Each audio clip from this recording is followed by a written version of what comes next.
قرآن مجید کی عظمت کا وہ ادراک اور شعور جو ہمیں ہو سکتا ہے، ہم وہ کہ جو قرآن کو مانتے ہیں اللہ کا کلام، ہم اس بنیاد پر سمجھیں کہ اللہ نے اپنے کلام کی کیا مدح کی ہے۔ اور نمبر دو، یہ فارسی کا ایک مصرع ہے کہ قدر گوہر شاہ داند یا بدانت گوہری، ہیرے جواہرات کی قدر و قیمت یا بادشاہوں کو معلوم ہوتی ہے جو ان میں کھیلتے ہیں، اور یا یہ کہ جوہری کو جو ان کا کاروبار کرتا ہے، جانتا ہے، پہچان ہے، پرکھتا ہے۔ عام آدمی کو کیا پتا، اس کے ہاتھ پہ اگر کوئی آپ ہیرا رکھ دیں وہ سمجھے شاید کوئی کانچ کا ٹکڑا ہے، اسے اس کے اندر کوئی فرق محسوس نہیں ہوگا۔ قدر گوہر شاہ داند یا بدانت گوہری، کہ ہیرے جواہرات جو ہیں ان کی قدر و قیمت کا اندازہ یا بادشاہوں کو ہوتا ہے یا جوہری کو ہوتا ہے۔ تو قرآن مجید کا عظمت کا صحیح ادراک یا اللہ کو ہے یا محمد الرسول اللہ کو ہے صلی اللہ علیہ وسلم۔ باقی جو کچھ دنیا دیکھتی ہے وہ تو وہ ظاہر کا ایک پہلو ہے، وہ تاریخی حقائق ہیں جو میں نے آپ کے سامنے رکھے۔ باقی قرآن مجید کی عظمت کا کوئی صحیح ادراک ہو سکتا ہے یا وہ اللہ تعالیٰ کی زبانی اور یا ہوگا محمد الرسول اللہ صلی اللہ علیہ وسلم کے فرامین کی روح سے۔ اسی لیے میں نے 3 جگہ سے آیات پڑھی ہیں۔ ایک مقام سے سورہ رحمان کی ابتدائی 4 آیات، سورہ یونس کی 2 آیات، سورہ حشر کی 1 آیت، اور 3 احادیث نبویہ ہیں جن کا میں نے ذکر کیا ہے، اس لیے کہ تیسری جو ہے وہ بہت طویل حدیث ہے، وہ پوری میں اس وقت نہیں پڑھ سکتا تھا، اس کے صرف ابتدائی اور آخری کلمات میں نے اس وقت آپ کو سنائے۔ میں تھوڑی سی تشریح ان کی کروں گا تاکہ قرآن مجید کی عظمت کا جو نقش میرے اور آپ کے قلب پر ہونا چاہیے وہ صحیح در حقیقت ان آیات اور احادیث کی روشنی میں ہمارے دلوں پر قائم ہو جائے۔ دیکھیے، قرآن مجید کی عظمت یہ کلام ہے۔ اس کی کلام کی عظمت کا پہلا پہلو ہے متکلم کی عظمت کے اعتبار سے۔ عربی میں کہا جاتا ہے کہ کلام الملوک ملوک الکلام ہے، بادشاہوں کا کلام کلاموں کا بادشاہ ہوتا ہے۔ بادشاہ جب گفتگو کرے گا معلوم ہوگا شاہانہ انداز ہے، ایک کوئی بھکاری گفتگو کرے گا یا کوئی کجرا گفتگو کرے گا، سبزی فروش کرے گا، کوئی مچھلی فروش کرے گا، ہر ایک کا پتہ چل جائے گا کہ کون بولا، وہ جس کو کہتے ہیں کہ تانت باجی راگ پایا۔ 2 جملے کوئی شخص بولے گا پتہ چل جائے گا کتنے پانی میں ہے، اس کے علم کا، فضل کا، تہذیب کا، تمدن کا کیا معیار ہے۔ اس لیے کہ کلام جو ہے در حقیقت متکلم کی پوری شخصیت کی عکاسی کرتا ہے۔ اس کا مقام کیا ہے، اس کا مرتبہ کیا ہے، اس کے ذہن کی بلندی کیا ہے، اس کے فکر کی گہرائی کیا ہے، اس کے افق ذہنی کی وسعت کیا ہے، اس سب کا اندازہ ہوگا کلام سے۔ تو اب یہ کلام ہے اللہ کا۔ معلوم ہوا کہ اللہ کی صفات کا ایک کامل عکس قرآن مجید میں موجود ہے۔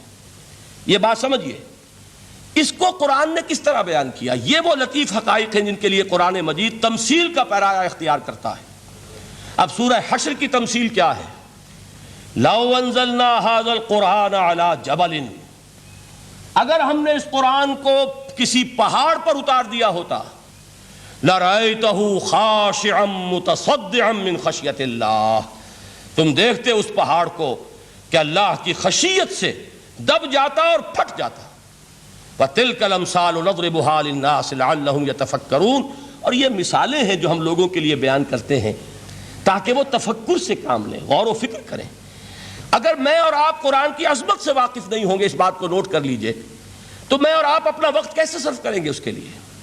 انسان کا ایٹیچیوڈ بڑا یوٹیلیٹیرین ہے، آج کے انسان کا خاص طور پر۔ وہ کسی ایسے ہی کام کے لیے وقت لگائے گا جس میں اس کے لیے فائدہ ہو، اور اس فائدے کی چیز اگر نہیں ہے تو اس کی طرف متوجہ نہیں ہوگا۔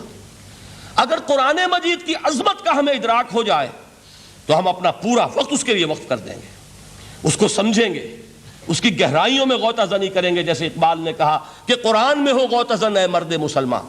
لیکن اگر یہ کہ اس کی عظمت کا ادراک نہ ہوا تو بس یہ کہ کبھی اتفاق ہو گیا کہ کھول لیا اور اس کو پڑھ لیا، پڑھ بھی لیا بغیر سمجھے، اور اس کا ثواب کسی اور کو پہنچا دیا، وہ آج حصول ثواب بھی نہیں رہا، ایصال ثواب ہی رہ گیا ہے۔ ورنہ یہ کہ بہرحال علامہ اقبال نے جو اس پر پھپتی چست کی ہے کہ بآیا تشترا کارے جزی نیست کہ از یاسین او آسا بمیری، اس قرآن کی عظیم آیات سے اے مسلمان آج تیرا سروکار صرف اتنا رہ گیا ہے کہ کوئی شخص مر رہا ہو، عالم نزا میں ہو، تو اس کو یاسین سنا کر اس کی جان جلدی سے نکال دو، آسانی سے نکل جائے، بس یہ سروکار رہ گیا۔ میں یہ نہیں کہتا کہ نہ پڑھی جائے، حضور نے فرمایا ہے پڑھنی چاہیے، لیکن صرف یہ نہیں ہے اس کا مصرف۔ یہ تو انسانی زندگی کی رہنما کتاب بن کر نازل ہوئی ہے، اس کے اوپر اس اعتبار سے توجہ تم نہیں کر رہے ہو، بلکہ تمہاری اس کے ساتھ جو ہے دلچسپی صرف اتنی رہ گئی ہے۔ تو پہلی بات یہ کہ یہ سمجھیے کہ قرآن نے یہ تمثیل اختیار کی اپنے عظمت کے بیان کے لیے۔ اگر ہم نے اس قرآن کو پہاڑ پر اتار دیا ہوتا تو تم دیکھتے کہ وہ پھٹ جاتا اور دب جاتا۔ اب اس کو سمجھیے، القرآن یفسر بعضہ بعضا، قرآن کا ایک حصہ دوسرے حصے کی تفسیر کرتا ہے۔ سورہ اعراف میں واقع آیا ہے کہ حضرت موسیٰ علیہ السلام کا آپ کو معلوم ہے کہ کوہ طور پر اللہ تعالیٰ سے ہم کلامی کا شرف حاصل کرتے تھے، گفتگو ہو رہی ہے لیکن اللہ نظر نہیں آ رہا۔ اب اس کو اپنے اوپر طاری کیجئے کہ صاف سامنے آتے بھی نہیں، صاف چھپتے بھی نہیں۔ یہ جو صورتحال تھی کہ اگر کسی کی آپ آواز سن رہے ہیں، کلام سن رہے ہیں، سامنے نہیں آ رہا، تو آپ کے دل میں خواہش پیدا ہوگی کہ ذرا سا یہ پردہ بھی اٹھا دیا جائے، مجھے دیدار بھی حاصل ہو جائے۔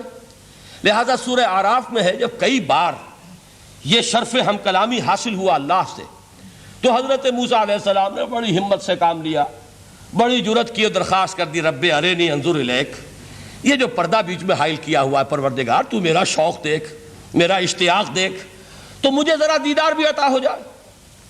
اس پر کیا بات کہی گئی؟ لن ترانی، موسیٰ تم مجھے ہرگز نہیں دیکھ سکتے، تم اس جسد ظاہری کے ساتھ، اس جسد مادی کے ساتھ، ان عنصری آنکھوں سے میرا دیدار نہیں کر سکتے۔ ولیکن انظر الی الجبل، دیکھو ہم تمہیں ایک مثال دیے دیتے ہیں، ذرا اس پہاڑ کی طرف دیکھو، ہم اپنی ایک تجلی اس پر ڈالیں گے۔ فَإِنِ اسْتَقَرَّ مَكَانَهُ فَسَوْفَ تَرَانِي، اگر وہ پہاڑ ہماری تجلی کو جھیل جائے، تحمل کر لے، تو تم بھی سوچنا کہ شاید ہمیں دیکھ سکو۔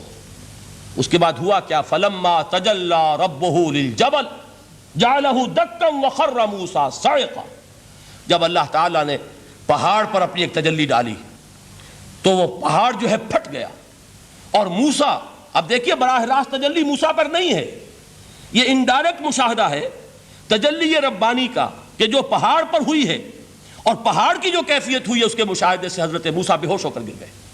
وَصَعِقَ مُوسَىٰ خَرَّ مُوسَىٰ صَعِقًا، یہ ہے وہ مثال جو یہاں دی ہے قرآن کے لیے۔ لَوْ أَنزَلْنَا هَذَا الْقُرْآنَ عَلَىٰ جَبَلٍ لَرَأَيْتَهُ خَاشِعًا مُتَصَدِّعًا مِّنْ خَشْيَةِ اللَّهِ، نتیجہ کیا نکلا؟ انفر کیجئے، استدلال، استنتاج، نتیجہ یہ نکلا کہ جو تاثیر تجلی ذات ربانی کی ہے وہی تاثیر کلام ربانی کی ہے، صرف یہ ہے کہ ہمیں اس کا شعور نہیں، ہمیں اس کا ادراک نہیں۔ یہ بالکل ذات کی تجلی کی جو تاثیر تھی وہی قرآن خود بیان کر رہا ہے کہ اس کلام ربانی کی بھی۔ اس کو بھی علامہ اقبال نے خوب کہا ہے، فاش گویم آنچ در دل مزمرست، صاف کہہ دیتا ہوں جو کچھ میرے دل میں ہے، این کتابیں نیست چیزیں دیگر است، اسے کتاب نہ سمجھ بیٹھنا قرآن کو، یہ کتاب نہیں ہے، کچھ اور ہے۔ کچھ اور کیا ہے؟ مثل حق پنہاؤ ہم پیداستو، زندہ پائندہ گویاستو، یہ تو جیسے اللہ تعالیٰ کی ذات ہے، مثل حق، ذات حق سبحانہ و تعالیٰ کی طرح یہ زندہ ہے، پائندہ ہے۔ مثل حق، پائندہ گویاستو، یہ جو ہے زندہ ہے، یہ متکلم ہے، کلام نہیں ہے۔ کل صفات ربانیہ جو ہیں ظاہر اور باطن، مثل حق پنہا، ظاہر و پنہا، اور حی و قیوم جیسے اللہ کی ذات ہے، وہی صفات اس کلام کی ہیں۔ اور اس کے بعد وہ شعر آیا تھا جو میں پہلے سنا چکا ہوں، چوں بجاں در رفت جاں دیگر شود، جب یہ قرآن کسی انسان کے اندر سرایت کر جاتا ہے، اس کے دل پر نازل ہوتا ہے۔ دیکھیے یہ الفاظ آپ کو کہیں اور نہیں ملیں گے۔ میرے نزدیک جہاں علامہ اقبال اس دور میں قرآن کی عظمت کا سب سے بڑا ثبوت ہے، وہاں عظمت قرآنی کے سب سے زیادہ واقف اور اس کا سب سے زیادہ شعور رکھنے والے بھی علامہ اقبال ہیں۔ یہ الفاظ آپ کو کہیں نہیں مل سکیں گے کہ مثل حق پنہاؤ ہم پیداستو، زندہ و پائندہ و گویاستو، چوں بجاں در رفت جہاں دیگر شود، جہاں چو دیگر شد جہاں دیگر شود۔ جب یہ انسانوں کے اندر سرایت کر جاتا ہے، ان کے اندر ایک انقلاب آ جاتا ہے، اور یہ اندر کا انقلاب ہے جو ایک عالمی انقلاب کا پیش خیمہ بنتا ہے۔ آپ آرڈیننس کے ذریعے سے نمازیں پڑھوائیں گے تو پھر نماز وہی پڑھی جائے گی جو آفس ٹائم میں آئے گی، باقی اور کیوں پڑھیں گے؟ وہ تو آرڈیننس کے ذریعے سے پڑھائی جا رہی ہے نا۔ اس کا حشر تو وہ ہوگا جو ہمارے ہاں دیکھا جا چکا ہے۔ اور اس وقت بھی اس زمانے میں نے یہ سنا ایک جگہ کہ کلاس 4 امپلائیز جو ہیں وہ شروع میں جب آرڈیننس نافذ ہوا تھا ہمارے ہاں تو دفتروں میں بڑا اہتمام ہوا، آفیسرز نے خاص طور پر بڑے اہتمام سے ظہر کی نماز پڑھنی شروع کی، لیکن مجھے بتایا گیا کہ کلاس 4 امپلائیز جو ہیں ہمارے، یہ ڈرائیورز ہیں، پینز ہیں، یہ کھڑے ہنستے رہتے ہیں، شریک نہیں ہوتے۔ میں نے ان سے کہا وہ اس لیے کہ انہیں معلوم ہے کہ آپ بھی تو یہی پڑھ رہے ہیں صرف نماز، باقی آپ کے ڈرائیور سے اور آپ کے خانسامہ سے یہ بات چھپی ہوئی نہیں ہے کہ عصر آپ نے بھی نہیں پڑھنی، یہ صرف زور ہے جو آپ پڑھ رہے ہیں۔ تو یہ اصل میں اندر کا انقلاب جب تک نہ آئے، باہر کا ٹھونسا ہوا انقلاب وہ تو جب پریشر ہٹ جائے گا تبدیلی ختم ہو جائے گی۔ چوں بجاں در رفت جہاں دیگر شود، اندر انقلاب آئے، جب اندر تبدیلی ہو جائے گی اب انسان کا پورا وجود بدلے گا، پھر اس کے اندر سے تبدیلی جو ہے وہ ابھرے گی، اسے کسی خارجی دباؤ کی ضرورت نہیں ہوگی۔ جہاں چو دیگر شد جہاں دیگر شود، اور جب انسانی شخصیتوں کے اندر یہ انقلاب اندر سے آتا ہے تو پھر وہ عالمی انقلاب بنتا ہے، جیسے کہ محمد رسول اللہ کا انقلاب۔ واقعہ یہ ہے کہ اگر جوش کانسپیریسی، عبداللہ ابن سبا کی سازش اگر کامیاب نہ ہو گئی ہوتی اور مسلمانوں کے اندر آپس کا اختلاف اور سرپھٹول نہ ہو جاتا، جو حضرت عثمان کی شہادت، پھر حضرت علی کی شہادت رضی اللہ تعالی عنہما، اور حضرت علی کی دوران خلافت یہ آپس کے جو جنگیں ہوئی، جنگ جمل، جنگ صفین، جنگ نہروان، اگر یہ نہ ہوئی ہوتی تو جس سپیڈ کے ساتھ اور رفتار کے ساتھ انقلاب محمدی کی توسیع ہو رہی تھی علی صاحب الصلاۃ والسلام، کوئی طاقت دنیا میں نہیں تھی۔ اقبال نے اس کا بھی نقشہ کھینچا ہے کہ تھمتا نہ تھا کسی سے سیل رواں ہمارا، وہ سیل رواں تھا، کوئی روکنے والا نہیں تھا۔ انٹرنل سیبوٹاج وہ ہے کہ جس نے اس انقلاب کا راستہ روکا ہے۔ تو واقعہ یہ ہے کہ وہ اندرونی انقلاب حضور نے برپا کیا قرآن کے ذریعے صحابہ میں، اندر سے جو انقلاب تھا اس نے عرب میں ایک انقلاب کی شکل اختیار کی، اور یہ انقلاب جو ہے اتنی اپنے اندر قوت رکھتا تھا، اتنی پوٹینشیلٹی تھی اس کی کہ وہ 20 برس کے اندر کہاں آکسس دریائے جیہوں، کہاں اٹلانٹک، تصور تو کیجیے، تاریخ میں اس سے پہلے اتنی بڑی کوئی مملکت قائم ہوئی نہیں، کہاں یمن اور کہاں ایشیائے کوچک، ایشیا مائنر، ٹرکی، یہاں سے وہاں اور وہاں سے یہاں، اتنی عظیم مملکت حضرت عثمان رضی اللہ تعالیٰ عنہ کے خلافت میں ہو چکی تھی۔ یہ بات اگر یہ چلتا معاملہ آگے تو کوئی قوت اب نہیں رہی تھی، سلطنت روما ختم ہو چکی تھی، سلطنت کسریٰ ختم ہو چکی تھی، پرختے اڑ گئے تھے، اب کون سی طاقت رہ گئی تھی جو سیلاب کا راستہ روکتی؟ یہ وہ یہودی سازش ہے جس نے اندر سے سیبوٹاج کیا۔ بہرحال یہ ہے انقلاب محمدی کا طریقہ، اندر سے تبدیلی۔ اسی کو علامہ اقبال نے کہا ہے، تیرے ضمیر پہ جب تک نہ ہو نزول کتاب، گرہ کشا ہے نہ راضی نہ صاحب کشاف۔ یہ قرآن اب بھی تم ایسے محسوس کرو کہ جیسے تمہارے دل پر نازل ہو رہا ہے۔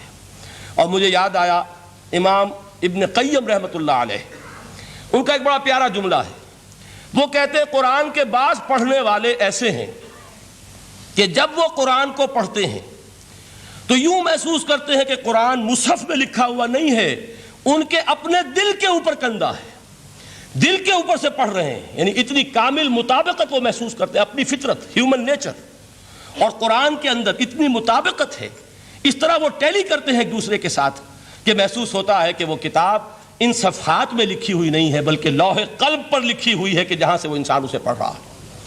تو پہلی بات تو قرآن مجید کی اس آیت کے حوالے سے اس پہلو سے ہمارے سامنے آئی کہ جو تاثیر ہے ذات ربانی کی تجلی کی، وہی تاثیر ہے اس قرآن مجید کی، بشرطے کہ ہمارے دل جو ہیں وہ کچھ اپنے اندر اس استعداد اور صلاحیت کو پیدا کر لیں۔